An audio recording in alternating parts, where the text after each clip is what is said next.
Okay, Chris, tell us a little bit about Open Mic UK.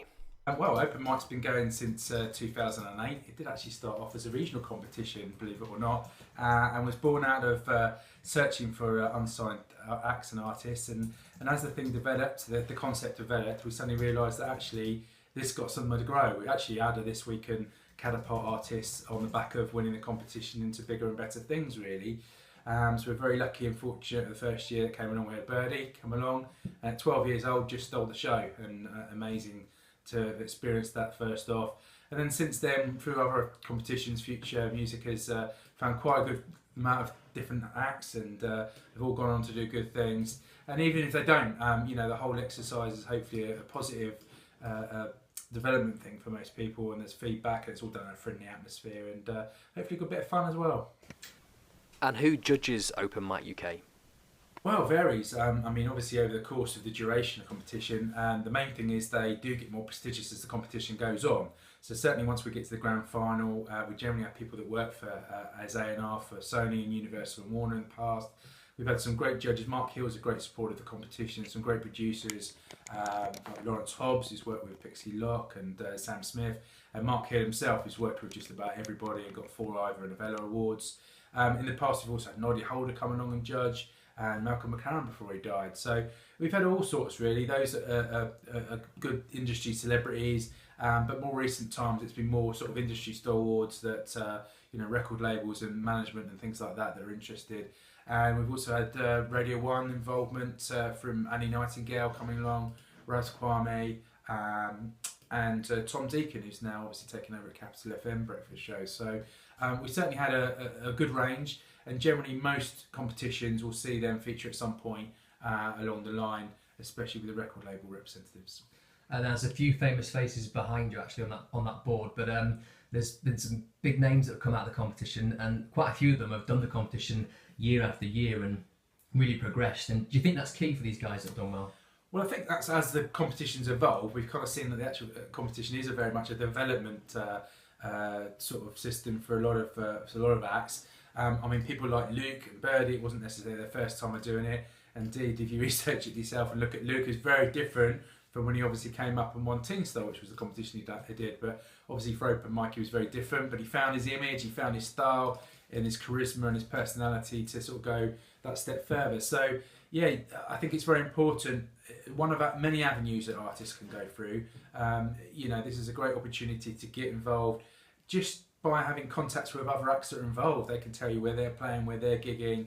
Obviously then you've got the judges, and they will obviously give pointers. There's feedback at the shows for all the acts, and the audience, interacting with the audience. There's a big crowd, full production, and all these sort of values and experience can't be bought really. So it sometimes brings in everything that you've probably worked up at that point musically to bring it together in one focused performance, and hopefully you find your level. If it's something that that's in you, you're determined to do, you will drive through and go on to better and better things.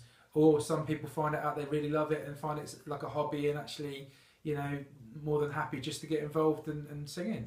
Are there any exciting judges lined up for this year's Open Mic UK? And I know of one because we've just sorted out this week, which is of course the very energetic CC Sammy. Yeah, CC Sammy is one of those.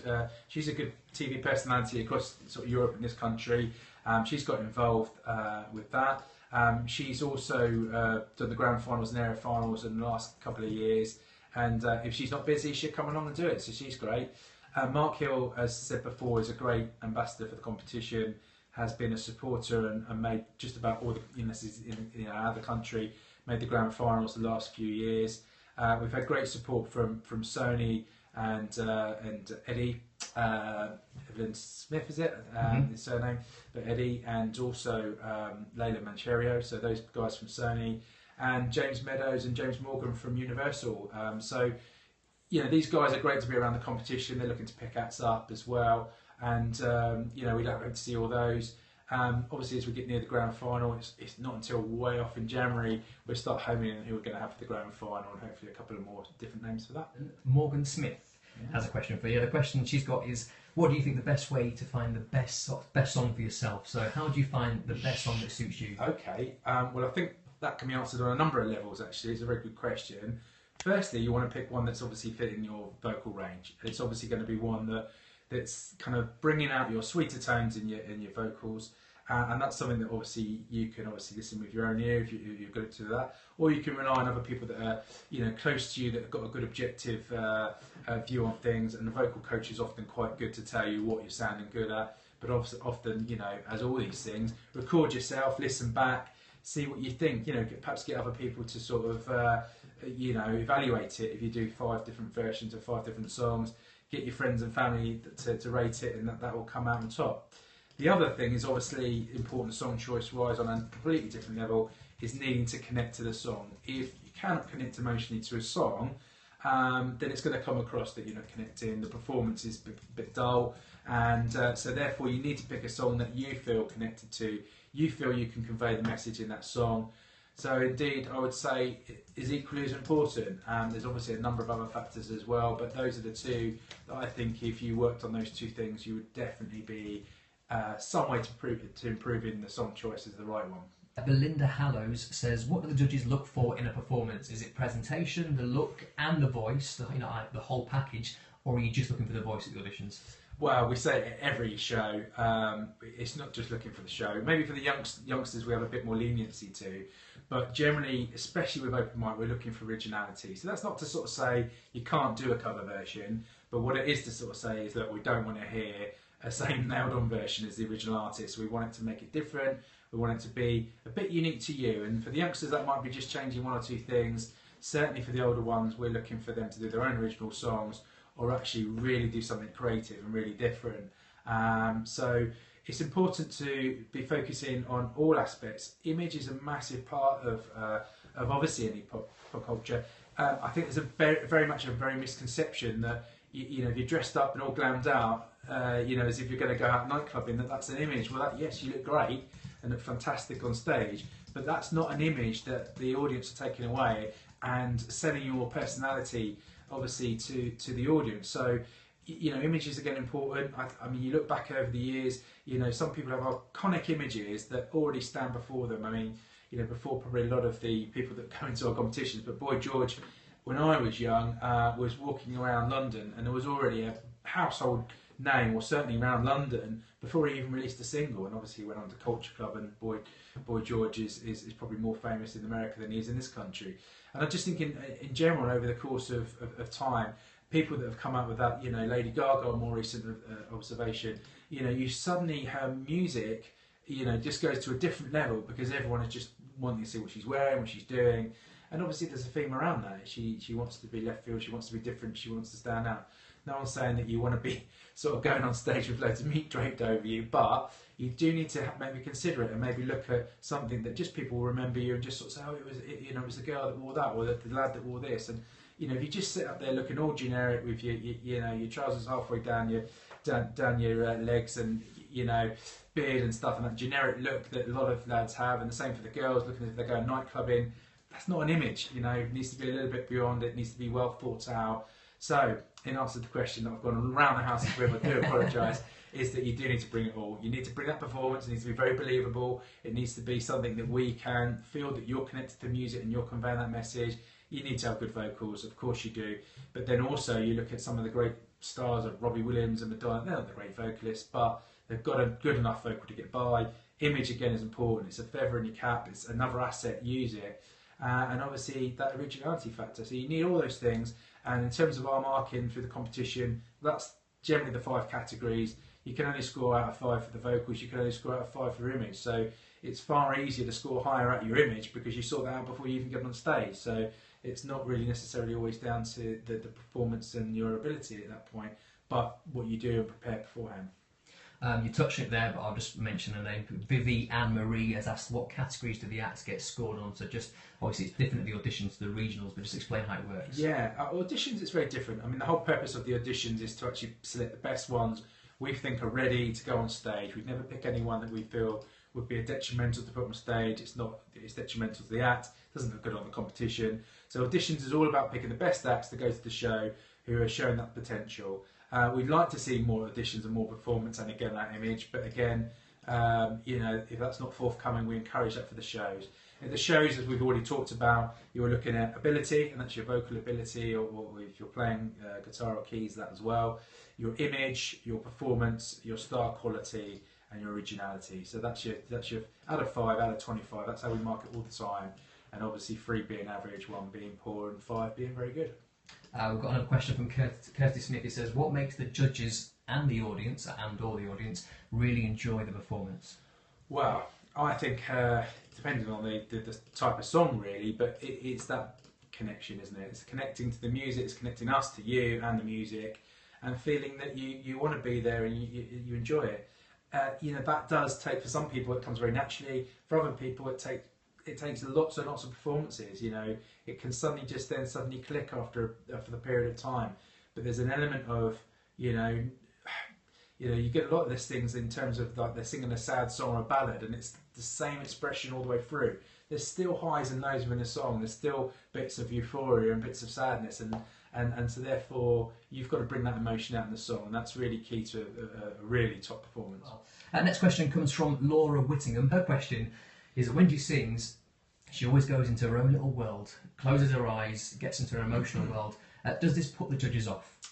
Well, that depends, doesn't it? If it, you know, it depends what we're seeing, isn't it? I mean, at the end of the day, what would be a good thing for you to do is perhaps look back and review what you're doing on stage, and if it looks inward, it looks like you're in your own little world, then maybe that's something that you need to be a bit more outward with. If it's in your head, in your headset, that you're in your own little world, but you still can convey that emotion and all those things we talked about in the other questions, then there's no reason why that shouldn't work for you. Whatever does work, but it's most important that we're engaged to you and you're connecting with us as an audience, whether it be a judge or the audience behind. You need to engage with us. So a good tip there would always be to record what you do, or obviously at the shows if you make them, we record them and it goes onto YouTube. Look back at it, review it, you know, and ask other people to review it, and actually just be welcoming of criticism, even if it's not what you want to hear. Let's just invite it on and then just reflect on it. Don't take it too personally. Divorce yourself a little bit from it because you're close to it, and then just analyse it and look to move on, and actually look at other people's videos as well. See what they're doing right, what they're doing wrong, because sometimes the best critics are your peers. That they could turn around and tell you exactly all the things you're doing right or wrong, and probably most of them will do it in a nice tactful manner. So, you know, lean on each other, and that's again another part of the competition is a lot can be gained from other people in the competition, where they're playing, what they're doing, who they're working with, what studios they're working with, etc.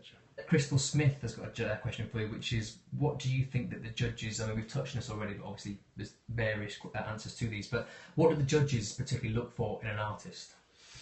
Well, I'll do this objectively, because I think that touches upon other questions we've had already. I'm looking for someone that's just a little bit different generally, but at the same time a little bit different is got an idea of where they want to go.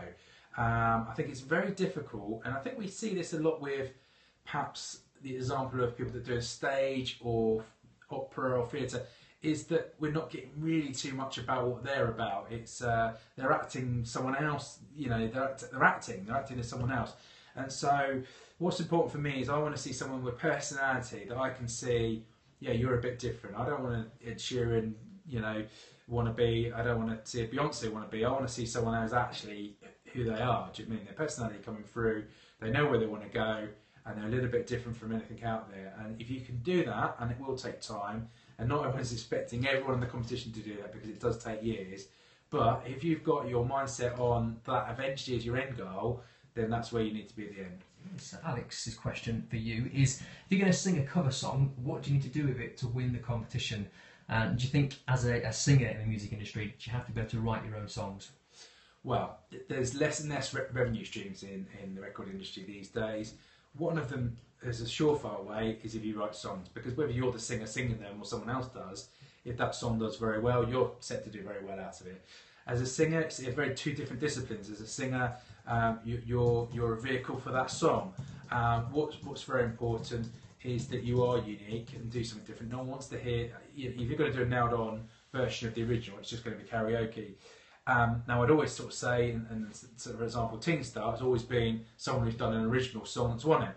But we did have Rachel Ann win the last Teen Star July, a couple of weeks ago, and she did a very creative cover. So that's not always the case, but what she did do is made it very creative, made it her own, made it very different, really extended her range vocally, and was a worthy winner. Obviously, when Emily Middlemass and Luke Friend have won Teen Star, they're doing their own original songs. And if you look at Heidi Brown and Richard Jones, the last two open mic winners, they've done their own songs as well. So it already helps us to shape where that artist is already. Doing a creative cover, you're thinking, right, okay, straight away, right, we're going to need to get them writing. Straight away, can they write, or do we need to get someone else in for them? So already there's another layer of kind of development we need to do if someone isn't writing. And if they are writing or starting to write, and sometimes it's just a case of starting, then that gets us closer to the finished product, I guess. Maggie Bebbington has said, if you are singing a cover, why does it need to be changed, as it will never sound like the original artist anyway? Well, not necessarily, because I think a lot of people do copy it, the original. You take a Beyonce track and Adele, it's extremely difficult to sing it any other way. So, unfortunately, when we do hear that, being truthful 9 times out of 10, it's a substandard version of the original, and I don't think that really does anyone any favours to hear that. We'd rather hear the original, if we'd be honest, and the artists aren't necessarily portraying them in the best light. So I think it's important. I think there is always a subtle difference. No two things are identical, but people do tend to sing it like the original. You get a lot of guitarists as well, males. I'm picking on the females, but males, lots of guitarists. It's just so difficult to see them. Their style of playing, the way they're doing it, and the delivery any different from Ed Sheeran, because they're so used to what they're singing. So if you're looking at a long-term, a longevity in the music industry, I think being different is very important indeed. If you want to do covers and do them like the originals, then you've got some way to go in order to progress to interest record labels and management. I don't think it's enough just to have a voice, because there's so many fantastic voices out there. I think you need just something a little bit extra, and that includes being highly motivated and a little bit extra as well. Eve Bradshaw, what opportunities are there for children who take part in the competition? Because obviously they can't always get signed up because maybe they're 8 years old. Yeah, that's a good question, and if I'd be absolutely honest, when Birdy won it at 12, very much the case for me. I was thinking, she's 12, school to go, let her just sort of quietly develop in her own way. But actually, as a 12-year-old, she got signed by Warner. I believe it was Christian Tattersall. Saw enough potential in the album she did. She recorded the album down in River Studios in Southampton, which I'm a firm supporter of. And as a result of that, they spent a couple of years nurturing her and developing her. So as a 12-year-old, she got signed. So it just goes to show you, doesn't have to be too young. There's often other youngsters that we've got that come in the competition on a regular basis in the West End, performing like that. I think the opportunities per se are the same as anyone else, but the opportunities is to develop in the right environment, get the right criticism, get the right feedback, and just develop at their own time. You don't have to be too pushed. They'll find their way if they want to do it themselves. So there's lots of benefits as for anyone, not just youngsters. The same benefits apply, because some people are slow developers. Some people at 14, 15 aren't the same as other people that, like your Birdies at 12. You see that in others that are 16, but it doesn't matter if you get there in the end. So there's lots of benefits in terms of that live stage experience, right environment, peers, and a lot of actually acts, as I think about it, actually suddenly realise where they are, where they need to raise their game, how good they are, because they hear it so much from family and friends. You're really good, and they are really good. But when you start getting, a show with 20 other acts that are all told the same thing, you suddenly realise that actually, am I in those top 1 or 2 of this? And that's just regionally, let alone once we go to a national grand final, which sometimes the standard goes off the Richter scale compared with the regional finals. This is from Serena Gilchrist, who says, do people often get signed by industry professionals even if they don't win the competition? So I guess the main question there is, do people still find success even if they don't win the top prize of the competition? Yeah, I mean, success is a very subjective word. I mean, success for one person might be being an international act like Birdy. For others, it might be, gigging out and making a professional career of singing every night. So whatever that might be for people. But certainly there is. We generally have at most regional finals someone who's involved with management, someone who's involved in promoting acts, and even at a local level that can help acts on. Also at a local level we generally have a radio partner, a media partner, and again getting radio experience, media training involved with interviews there is invaluable, and you know, it's all sort of positive stuff really. Laura Whittingham, who asked the question earlier, she's been watching majority of this. It's her first audition coming up for Open Mic UK. Any tips for nerves and how she might approach that? Because obviously you don't know what to expect, and the nerves are going to get hold of you, aren't they? I'm pleased you asked that, Laura, and certainly one thing that can calm the nerves down is just doing a lot of practice. Actually, it's practice, practice, practice, and I think there's some sort of analogy that if you do it 20, 30 times, it just becomes automatic. So certainly doing that, certainly performing in front of the mirror or videoing yourself. Everyone's got mobiles these days, and looking back, trying to get as much performance in as you can, building that confidence up. Other things you can do is on our website, we spend lots of time putting articles up, feedback. One of them, if you Google probably Open Mic, how to handle the nerves or something of the like, or if you just scroll through our website, you know, all of them worth a read. Some of them maybe not be applicable to you, but have a look through those. Look at the ones that you know, help with the nerves. I'm pretty sure there's one about, you know, preparing for an audition as well. So again, Google that, or go on the Open Mic website and read as much as you can, and just take it all in. You're not going to click with it all straight away, but if you kept reading it and you kept doing it and you kept getting on stage and you kept repeating it, eventually the penny's going to drop on most of it and you're going to become very accomplished. So practice makes perfect. Have a little think about how you want to present yourself. You know, just don't rock in with jeans and a jumper and think that's an image. You know, have a little think about that. No one's expecting you know, miracles at the auditions, but if you can demonstrate you've got a good voice and you've got a good heart for it, and there's an element of performance there, you know, there's a very good chance you can make the live shows, and then you can really focus with maybe your vocal coach or whoever's supporting you to really put a performance on at that stage. Finally, Chris, your last words of advice for anybody who's watching this, about to either book an audition or have booked it and you know, are trying to sort of build up the courage to go and audition. Yeah, I think we've kind of covered a lot of the ground, but I think with all these things is have a look at what you're getting into, and really, you know, as with all these things, I've always said from word dot with the competition, you will get out of it what you put in. So if you do the groundwork, if you do the song choice question we had earlier, if you put your heart and soul into it, that's key, getting the song choice right. If you look at through all the feedback on the website, look at other people's feedback. There is general themes to every day that you can see coming through.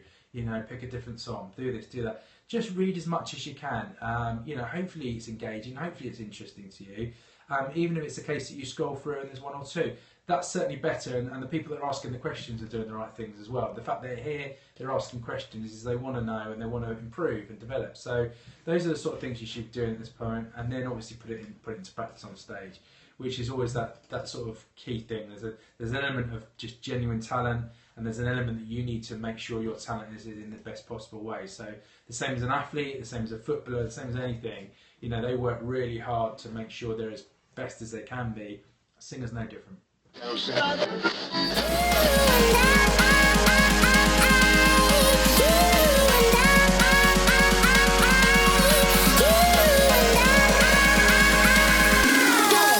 One